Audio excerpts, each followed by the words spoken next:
నమస్తే. తెలంగాణ ముఖ్యమంత్రి రేవంత్ రెడ్డి కలల ప్రాజెక్ట్ ఫ్యూచర్ సిటీ ఇక ఏ సభలైనా బహిరంగ సభలలో ఎక్కువ శాతం ఫ్యూచర్ సిటీ గురించే మాట్లాడతాడు. అది కలల ప్రాజెక్టు, ఎంతో మందికి ఉపాధి ఇస్తుంది, ఎన్నో కంపెనీలు వస్తాయి, క్రికెట్ స్టేడియం కూడా రాబోతుంది. తెలంగాణ రైజింగ్లో భాగంగా అది మోస్ట్గా ఇక తెలంగాణకు ఒక తలమానికంగా ఉంటుందని పదే పదే చెప్తున్నాడు. కొత్త వార్తలు కూడా వచ్చినాయి. ఈ రామోజీ ఫిలిం సిటీ ఎట్లయితే ఉందో ఫ్యూచర్ సిటీలో కూడా మరో ఫిలిం సిటీ వస్తుందంట. అంటే గతంలో రామోజీ ఫిలిం సిటీ ఎన్ని వేల ఎకరాల భూములు రామోజీరావు తీసుకున్నాడో మనకు తెలుసు. అవన్నీ దాదాపు పేదల భూములే, 10వ పరక ఇచ్చి తీసుకున్నాడు. నిజం విచిత్రం ఏంటంటే వాళ్ళకు ఉపాధి లేకుండా పోయింది. ఈ పొలాలన్నీ ఎట్లుంటాయండి, చిన్న సన్నకారు రైతులే ఉంటారు దాదాపు. వాళ్ళ పొలాల మీద ఆధారపడే బతుకుతారు. ఈ ఫిలిం సిటీలు ఇవి కట్టడం వల్ల కేవలం ఈ సినీ ఇండస్ట్రీ వాళ్ళు మాత్రమే పైకి వచ్చారు తప్ప ఆడ భూములు అమ్మిన వాళ్ళు లేకపోతే కార్మికులు పైకి వచ్చిన దాఖలాలు అయితే పెద్దగా ఏం లేవు. కోట్లకు సంపాదించేది సినీ ఇండస్ట్రీ వాళ్ళే. ఇప్పుడు ఫ్యూచర్ సిటీలో కూడా మరో ఫిలిం సిటీ వస్తుందంట, మరో ఫిలిం సిటీ. అదేవిధంగా వాంతార అభయారణ్యం ఉంది కదా గుజరాత్లో, ఆ అభయారణ్యాన్ని కూడా ఫ్యూచర్ సిటీలో అంటే కట్టే ప్లాన్ చేస్తున్నాడు. అంటే జంతువులను మొత్తం, అంటే గుజరాత్లో బాగా ఫేమస్ కదా వాంతార, అనిల్ అంబానీ ఆయన పేరు ముఖేష్ అంబానీ నిర్వహిస్తున్నాడు కదా, దాన్ని కూడా ఇక్కడ తీయడానికి ప్రయత్నాలు చేస్తున్నారట. మంచిదే, తెస్తే సంతోషం. కానీ ఈ ఫ్యూచర్ సిటీలో తెలంగాణ ప్రజలకు ఫ్యూచర్ ఉంటుందా లేదా, ఇది ప్రశ్న. అసలైన ప్రశ్న ఏంది, నేను మాట్లాడదలుచుకున్నది ఏంటంటే ఫ్యూచర్ సిటీలో ఫ్యూచర్ ఇతర రాష్ట్రాలకు సంబంధించిన వాళ్ళకి ఫ్యూచర్ ఉంటుందా లేకపోతే మన రాష్ట్రం వాళ్ళకు సంబంధించిన వాళ్ళకు ఫ్యూచర్ ఉంటుందా అనేది క్వశ్చన్ మార్క్. ఎందుకంటే భూములు వీళ్ళయి, అన్ని భూములు వీళ్ళయి. ఇక్కడ ఎన్నో ఏళ్ళుగా తరతరాలుగా భూములు చేసుకొని బతుకుతున్న వీళ్ళు ఈ భూములన్నీ ఫ్యూచర్ సిటీకి ఇస్తే మళ్ళీ వీళ్ళకి ఫ్యూచర్ లేకుండా పోతుంది అనేది ప్రశ్న. నేనేమంటున్నానంటే ఇవన్నీ తెస్తున్నారు ప్రభుత్వం. ఎట్లుంటాయంటే ప్రభుత్వాల దగ్గర ఒత్తిడి పెట్టైనా సరే స్థానిక నాయకులు భూములు అమ్మాలని ఒత్తిడి తెస్తారు. వాళ్ళు కూడా ఇస్తారు. ఇంకా ప్రభుత్వం రేటుకో ఏ రేటుకో ఇంక ఇచ్చేస్తారు. కానీ వాళ్ళకి హామీలు కూడా ఇస్తారు, మీకు ఫ్యూచర్ సిటీలో మీకు ఉద్యోగాలు ఉంటాయి, ఇవి ఉంటాయి, అవి ఉంటాయని. నిజంగా ఆ పరిస్థితి ఉందా? ఇవాళ హామీలు ఇచ్చినంత మాత్రం నెరవేరుతున్నాయనేది కూడా ప్రశ్ననే. అందుకే ఇక్కడ భూములు ఇచ్చిన వాళ్ళకి ఉపాధి దొరకాలి. ఈ తెలంగాణ రాష్ట్రానికి సంబంధించిన నిరుద్యోగులకు మాత్రమే ఉద్యోగాలు దొరకాలి. అక్కడ భూములు ఇచ్చిన రైతుల కుటుంబాలకే మేలు జరగాలి. ఫ్యూచర్ సిటీలో తెలంగాణ బిడ్డలకు ఫ్యూచర్ ఉండాలి తప్ప ఇంకెవరికో ఫ్యూచర్ ఉంటే మాత్రం కష్టమే. నేనేమంటున్నా అంటే ఇతర రాష్ట్రాల నుంచి కూడా వచ్చి బతికేటోళ్ళు ఉంటారు.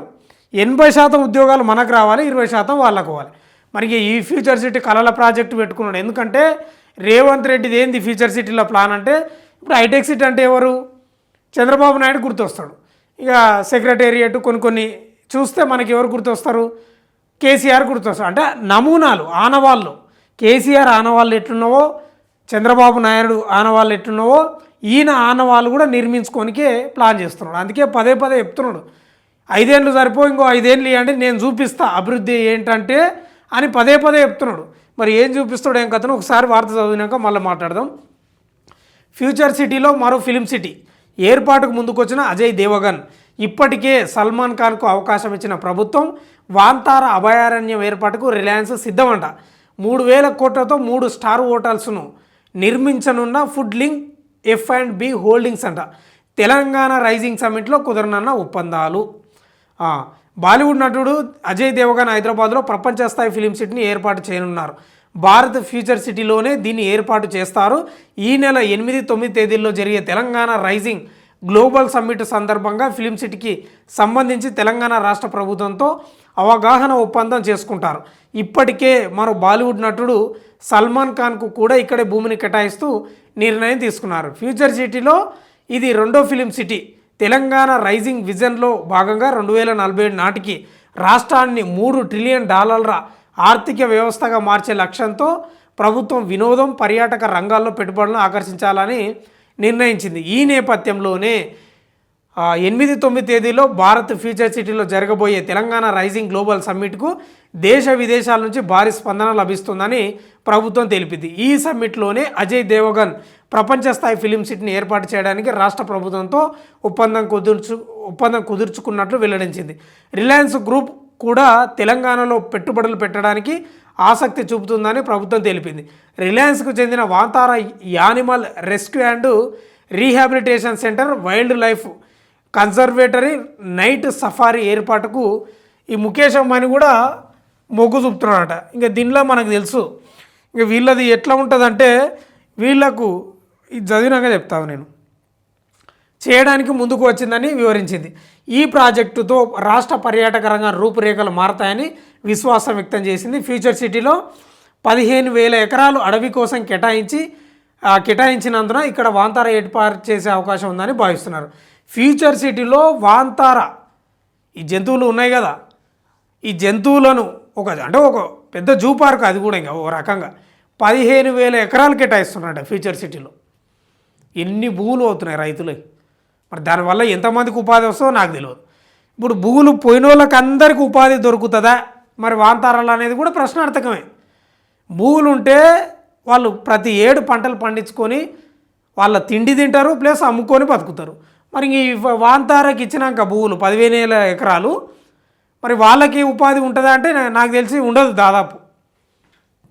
రైట్, ఎక్కడ అక్కడ సాధ్యం కాకపోతే ఉమ్మడి మామ్నార్ జిల్లాలో వాంతార వచ్చే అవకాశం ఉంది. ఇప్పటికే గుజరాత్లో ఏర్పాటు చేసిన వాంతార అభయారణ్యం ప్రపంచవ్యాప్తంగా మంచి పేరు తెచ్చుకుంది.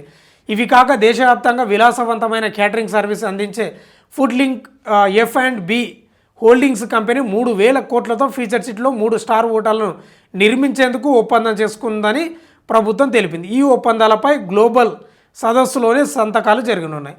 ఇక ఫ్యూచర్ సిటీకి ఎన్నో రకాలుగా ప్రయత్నాలు చేస్తున్నాడు కాంగ్రెస్ ప్రభుత్వం. మరి ఎంతమందికి ఉపాధి పోతుంది? ఉపాధి అంటే రైతులకు భారీ నష్టం జరుగుతుంది. ఇంకా వాంతార అంటున్నారు, ఫిలిం సిటీ అంటున్నారు. ఇంకా రేవంత్ రెడ్డి ఆనవాళ్ళు ఎన్ని పెట్టుకుంటాడేమో తెలియదు, కానీ ఇంకో పెద్ద గ్రౌండ్ వస్తుంది, క్రికెట్ గ్రౌండ్ వస్తుందని కూడా వార్తలు వస్తున్నాయి. ఏది ఏమొచ్చినా ఈ వార్త చదవడానికి ప్రధాన కారణం ఫ్యూచర్ సిటీలో తెలంగాణ బిడ్డలకే ఫ్యూచర్ ఉండాలి. ఇది 100%. అక్కడ ఇచ్చిన భూములు రైతుల కుటుంబాలకు కానీ నిరుద్యోగులకు కానీ వీళ్ళకు ఉద్యోగాలు వచ్చిన తర్వాతనే బయట రాష్ట్రాలకో లేకపోతే విదేశాల నుంచి వచ్చేటోళ్ళకు మాత్రమే ఉండాలి తప్ప వీళ్ళ భూములు తీసుకొని వీళ్ళ పొట్ట కొడితే మాత్రం చాలా అన్యాయం, దారుణం. ఎందుకంటే తిరగబడే పరిస్థితి కూడా ఉంటుంది. ఈ మధ్యకాలం చూస్తున్నాం మనం, నేపాల్లో తిరగబడ్డారు, శ్రీలంకలో తిరగబడ్డారు, ఇట్లాంటివి ఉన్నాయి. తర్వాత మయన్మార్లో కూడా అనుకుంటున్నా ఈ తిరగబడే పరిస్థితి కూడా వస్తుంది. అందుకే ఫ్యూచర్ సిటీలో తెలంగాణ బిడ్డలకు ఫ్యూచర్ ఉండే విధంగా చూడండి తప్ప మీరు ఎవరో ప్రాజెక్టులు తీసుకొచ్చి ఆ బాలీవుడ్ నటులు తెచ్చి లేకపోతే ఆ ముఖేష్ అంబానీ తెచ్చి ఇక్కడ వాంతార ఏర్పాటు చేసి లేకపోతే ఈడ సాధ్యం కాకపోతే మహబూబ్ నగర్లో పెట్టడం, ఇవన్నీ భూములు కొల్లగొట్టే ప్రక్రియ. నిజంగా చిత్తశుద్ధి ఉంటే 100 ఎకరాలు ఉన్న వాళ్ళు భూములు కేటాయిస్తే ఇంకా మంచిది. కానీ అది సాధ్యం కాదు, అది ఇయ్యరు. చిన్నకర్ర రైతుల భూములు మాత్రమే దోచుకుంటారు. ఇట్లా ఉంది పరిస్థితి. ఇంకా ఆనవాళ్ళు నిర్మించుకోరికే ప్రయత్నాలు చేస్తున్నాడు, శతవిధాల ప్రయత్నాలు చేస్తున్నాడు. మరి ఆ ప్రయత్నాలు విఫలమైతే సఫలమైతే తెలియదు, కానీ తెలంగాణ బిడ్డలకు అన్యాయం జరిగితే మాత్రం కొట్లాడే పరిస్థితి మరో తెలంగాణ ఉద్యమం వస్తుంది అనడంలో మాత్రం సందేహం లేదు. చూస్తూనే ఉండండి మన తొలి వెలుగు.